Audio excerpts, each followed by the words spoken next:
Hey guys, thanks for coming today. Today we're going to talk about running records. The agenda and topics that we're going to cover today about running records are we're going to talk about what is a running record, why do we need them, and the correct way to take a running record so that we are all on the same page. Okay, let's start with what is a running record?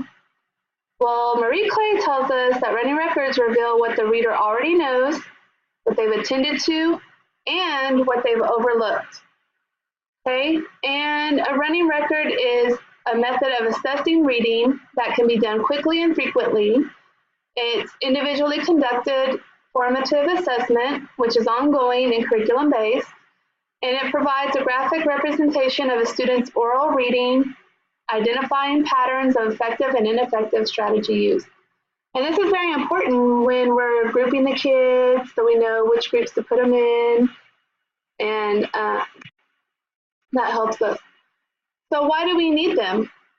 Well, we need them because it helps to evaluate how difficult the text is for that student. Do they need something easier? And if so, then they probably need to be in a reading group that has the same level of difficulty of text that they need to be successful. It also helps us group together students with similar needs. It lets us monitor the progress of the reader to see are they staying the same or are they learning and getting better as they go along.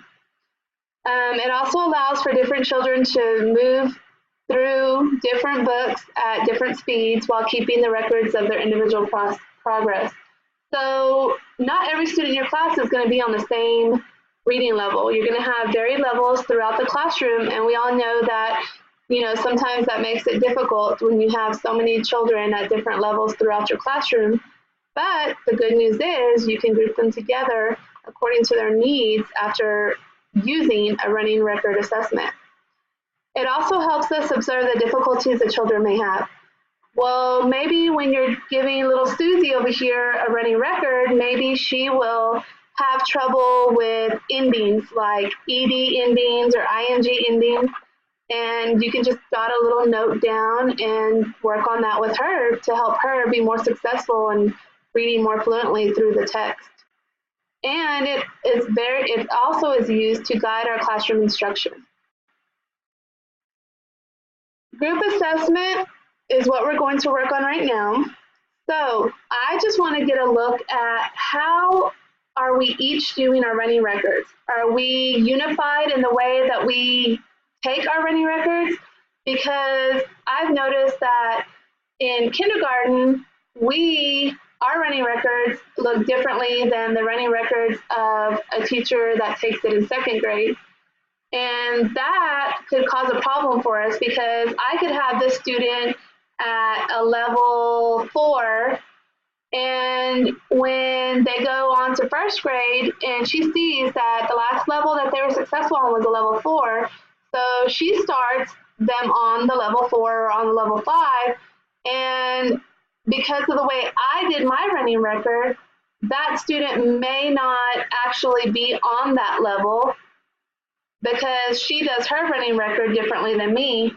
So then there becomes confusion, and you end up having to go back and retest all the kids to find out what reading level are they really at. And so we don't want to run into that kind of problem here. And to make things more easier for everyone, we need to make sure that we're unified in the way that we are taking our running records. So right now, what I want you to do is you're going to pick a partner from a different grade level. I have some books here from our Rigby kits because we use the Rigby kits, so I have some books. And I also have the running record assessments for you to pick up.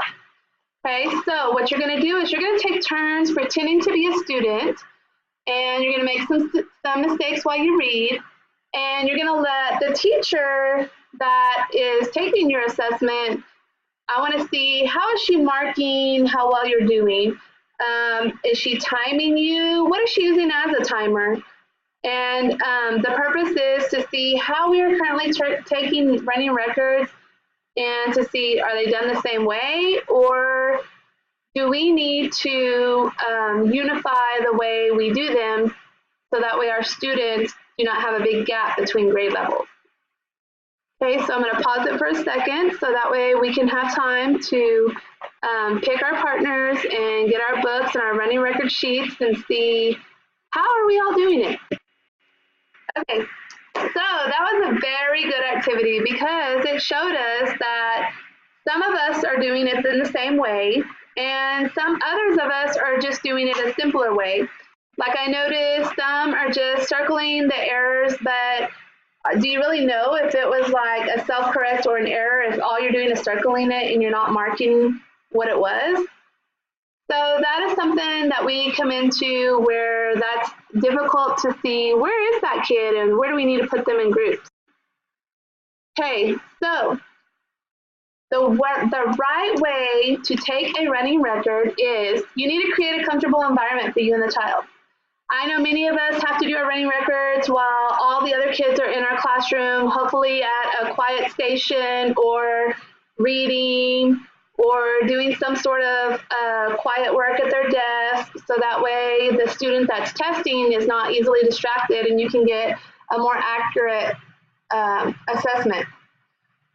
But you also need to let the child know that you're going to be taking notes on what they're reading, because I know that for myself, I get nervous, like when the principal comes in and she's assessing us on how we're teaching and she's there marking stuff on her paper or inputting data into her iPad about how we're doing. And that makes me nervous, and sometimes I stumble on my words and I do not feel like I do the best that I can do because that's something that makes me nervous.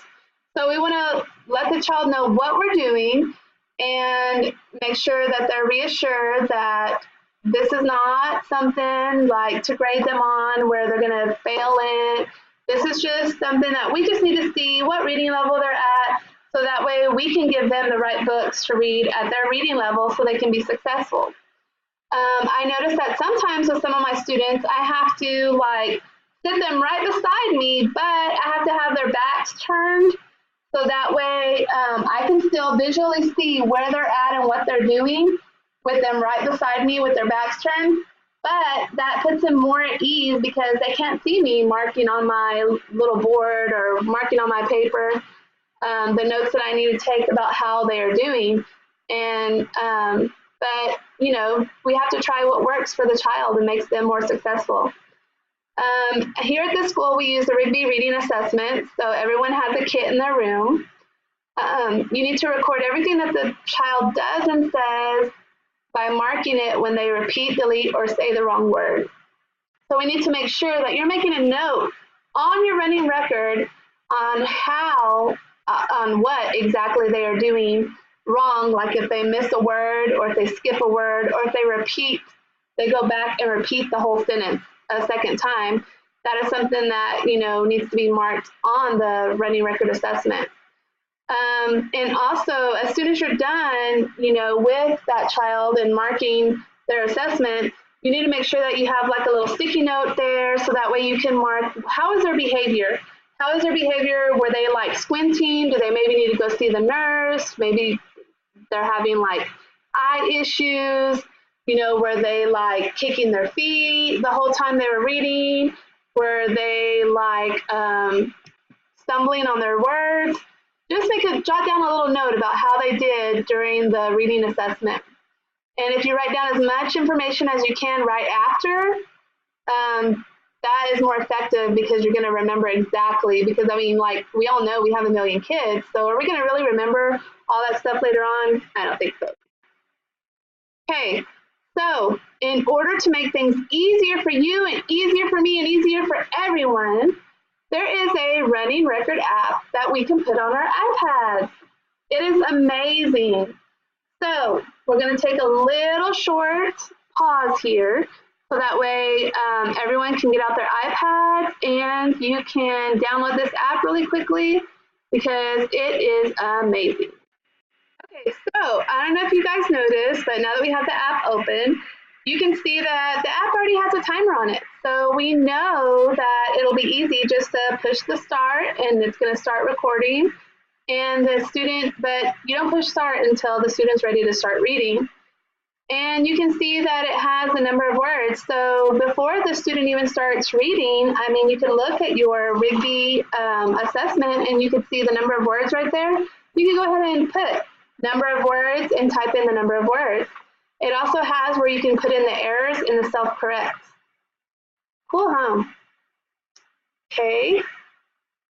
So I think that since some of us do not know the correct way to take them and aren't very familiar or may not be very confident in the codes to use for running records, so I went ahead and ran everyone off a running record cheat sheet. And this helps you so much. I mean, we won't need to calculate.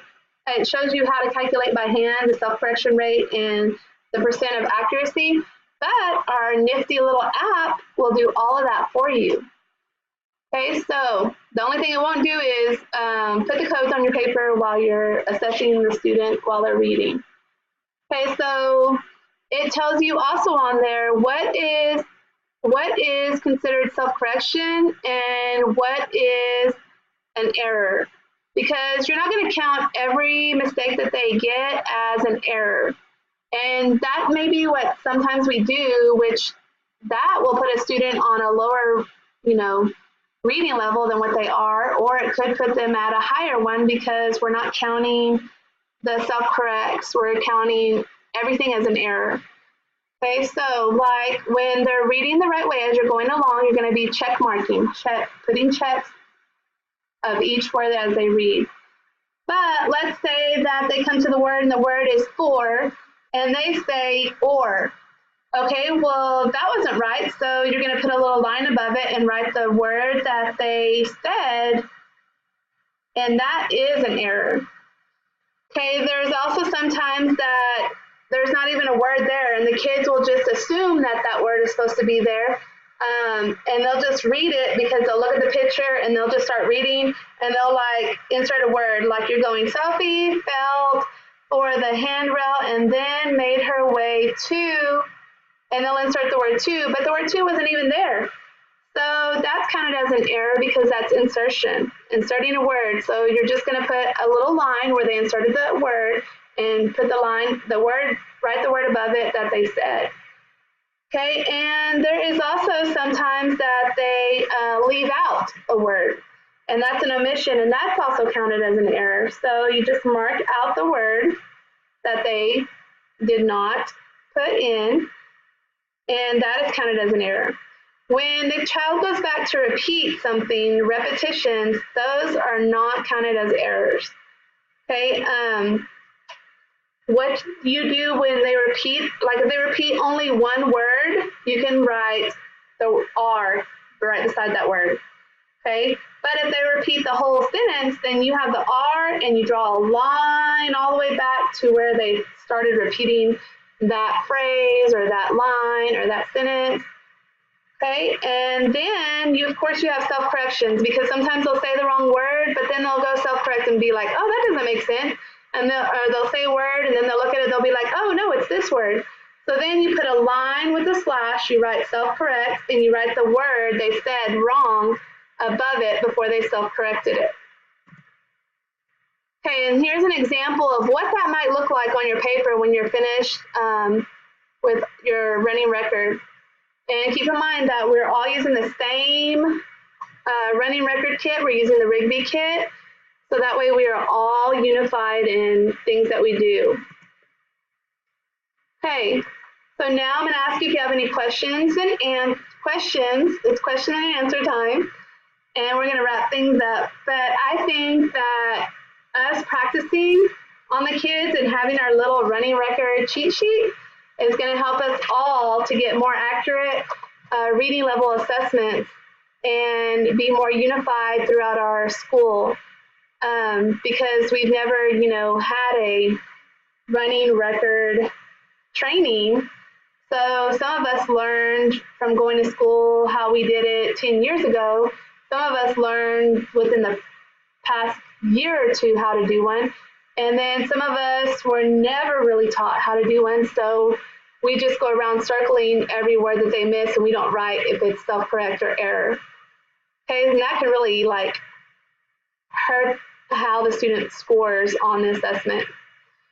Well, thank you so much for coming to the training, and I look forward to seeing us improve on our running record assessment, so that way we can be more aligned and the students will accurately be on that reading level that they're supposed to be on for the next grade level when they enter the next grade level. And it'll make things a lot easier instead of the teacher having to go back and redo the whole assessment starting over from a different level because the way you did it was not the way they did it, and they're not able to get an accurate assessment. Thank you.